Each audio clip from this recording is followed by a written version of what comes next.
പിതാവിൻ്റെയും പുത്രൻ്റെയും പരിശുദ്ധാത്മാവിൻ്റെയും നാമത്തിൽ ആമേൻ. പ്രിയ സഹോദരങ്ങളെ, ഇന്നെനിക്കു നിങ്ങളോട് പങ്കുവെക്കാനുള്ള വിഷയം ലോക സമാധാനം ക്രൈസ്തവ വീക്ഷണത്തിൽ എന്നതാണ്. ഇന്നത്തെ ലോക സാഹചര്യങ്ങൾ നോക്കുമ്പോൾ നമുക്ക് സമാധാനം എന്ന വാക്ക് പോലും ഒരു വെല്ലുവിളിയായി മാറിയിരിക്കുന്ന കാലമാണ്. യുദ്ധങ്ങൾ, രാഷ്ട്രങ്ങൾ തമ്മിലുള്ള സംഘർഷങ്ങൾ, അതിരുകൾ കടന്നുള്ള ഭീകരത, സമൂഹങ്ങളിൽ വർദ്ധിക്കുന്ന വെറുപ്പ്, കുടുംബങ്ങളിൽ പോലും കാണുന്ന വിഭജനം, ഇവയെല്ലാം മനുഷ്യഹൃദയം എത്രത്തോളം അശാന്തമായിരിക്കുന്നു എന്നതിൻ്റെ തെളിവുകളാണ്. എന്നാൽ ഈ കലഹങ്ങൾക്കിടയിലും ക്രിസ്തുവിൻ്റെ ശബ്ദം ഇന്നും വ്യക്തമായി നമ്മോട് സംസാരിക്കുന്നു. മത്തായി സുവിശേഷം 5-ാം അധ്യായം 9-ാം വചനത്തിൽ യേശു പറയുന്നു, സമാധാനം ഉണ്ടാക്കുന്നവർ ഭാഗ്യവാന്മാർ, അവർ ദൈവത്തിൻ്റെ മക്കൾ എന്ന് വിളിക്കപ്പെടും എന്ന്.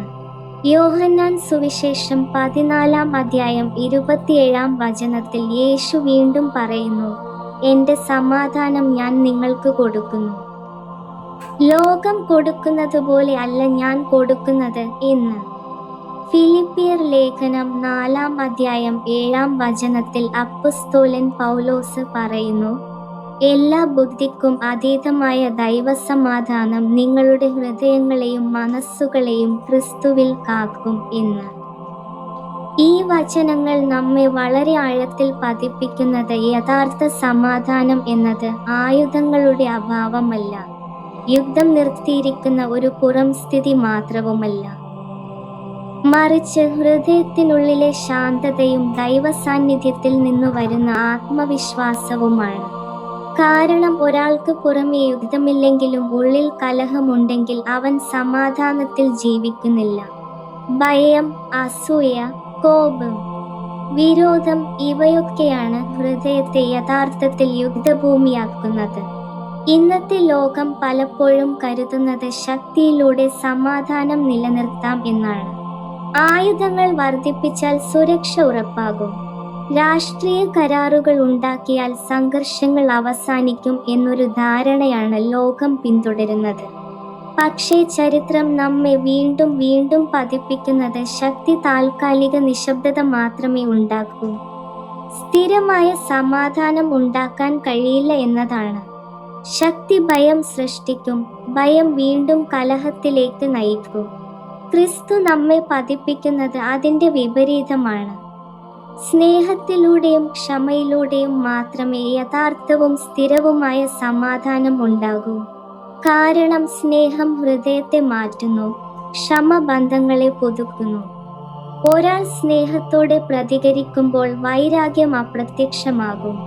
ഒരാൾ ക്ഷമിക്കുമ്പോൾ കഴിഞ്ഞ വേദനകൾക്ക് മേൽ ഒരു പുതിയ തുടക്കം ഉണ്ടാകും. ഇതാണ് ക്രിസ്തീയ സമാധാനത്തിൻ്റെ അടിസ്ഥാനം.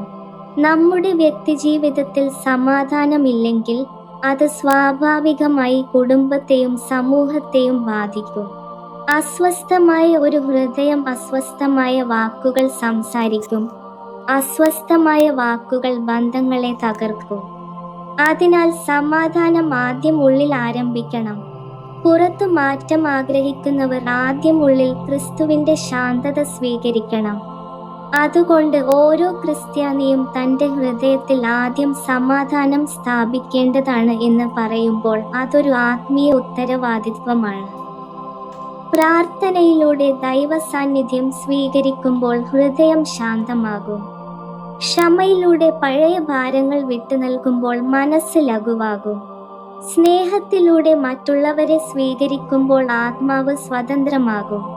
അവസാനമായി, ദൈവവുമായി സമാധാനത്തിലായാൽ മാത്രമേ മനുഷ്യരുമായി സമാധാനത്തിലാകാൻ കഴിയൂ എന്നതാണ് ക്രിസ്തീയ ജീവിതത്തിൻ്റെ കേന്ദ്രസത്യമായത്. ദൈവവുമായി ഉള്ള ബന്ധം തകരുമ്പോൾ മനുഷ്യബന്ധങ്ങളും തകരുന്നു. പക്ഷേ ദൈവസന്നിധിയിൽ നാം വീണ്ടും ചേർന്നാൽ അവിടുന്ന് നമ്മെ ഉള്ളിൽ നിന്ന് പുതുക്കും. ആ പുതുക്കൽ മനുഷ്യരിലേക്കും ലോകത്തിലേക്കും ഒഴുകുമ്പോൾ മാത്രമേ യഥാർത്ഥ സമാധാനം ഈ ഭൂമിയിൽ അനുഭവിക്കാൻ കഴിയൂ. സിറിയൻ പിതാവായ വിശുദ്ധ എഫ്രൈം നമ്മെ ഓർമ്മിപ്പിക്കുന്നു, ഹൃദയം ദൈവ സാന്നിധ്യത്തിൽ നിറയുമ്പോൾ ലോകത്തിന്റെ ശബ്ദങ്ങൾ അതിനെ കലക്കാൻ കഴിയില്ല എന്ന്. ഇന്നത്തെ ലോകം ശബ്ദവും ആശങ്കയും നിറഞ്ഞതാണ്. സോഷ്യൽ മീഡിയയും വാർത്തകളും ഭയവും വെറുപ്പും വർദ്ധിപ്പിക്കുന്ന സാഹചര്യത്തിലാണ് നമ്മൾ ജീവിക്കുന്നത്. പക്ഷേ ഈ വാക്ക് നമ്മെ പതിപ്പിക്കുന്നത് ദൈവ സാന്നിധ്യം ഉള്ളിടത്ത് ആശങ്കയ്ക്ക് സ്ഥാനമില്ല എന്നതാണ്. അതിനാൽ നാം ദൈവത്തിന്റെ സാന്നിധ്യത്തിൽ കൂടുതൽ സമയം ചെലവഴിക്കണം. അപ്പോൾ മാത്രമേ ലോകത്തിന്റെ കലഹങ്ങൾ നമ്മെ തകർക്കാൻ കഴിയൂ. ക്രിസോസ്തോമോസ് പിതാവ് പറയുന്നു, നീ നിന്റെ സഹോദരനോട് ക്ഷമിക്കുമ്പോൾ നീ യഥാർത്ഥമായി ദൈവത്തെ ആരാധിക്കുന്നു എന്ന്. ഇന്നത്തെ ലോകത്തിൽ ബന്ധങ്ങൾ തകരുന്നത് ചെറിയ വാക്കുകളും തെറ്റിദ്ധാരണകളും മൂലമാണ്. എന്നാൽ ക്രിസ്തുവിന്റെ കാഴ്ചപ്പാടിൽ ക്ഷമയാണ് സമാധാനത്തിന്റെ അടിസ്ഥാനം. നാം ക്ഷമിക്കാൻ തയ്യാറാകുമ്പോൾ കുടുംബങ്ങളിലും സമൂഹങ്ങളിലും പുതു സമാധാനം ജനിക്കും. ക്ഷമയില്ലാത്തിടത്ത് സമാധാനം നിലനിൽക്കില്ല എന്നതാണ് സത്യാവസ്ഥ. വിശുദ്ധ കൂറിലോസ് നമ്മെ പഠിപ്പിക്കുന്നു, ക്രിസ്തുവിനെ അറിയുന്നിടത്ത് ഭയമില്ല, കാരണം സ്നേഹം ഭയത്തെ പുറത്താക്കുന്നു എന്ന്. ഇന്നത്തെ ലോകം ഭയത്തിൽ ജീവിക്കുന്ന ലോകമാണ്. യുദ്ധഭയം, സാമ്പത്തിക ഭയം, ഭാവിയുടെ ആശങ്ക. പക്ഷേ ക്രിസ്തുവിന്റെ സ്നേഹം ഹൃദയത്തിൽ നിറയുമ്പോൾ ഈ ഭയങ്ങളെല്ലാം ഇല്ലാതാകുന്നു. ക്രിസ്ത്യാനിയുടെ ജീവിതം ലോകത്തെ മാറ്റുന്നത് ശക്തിയിലൂടെയല്ല, സ്നേഹത്തിലൂടെയാണ്.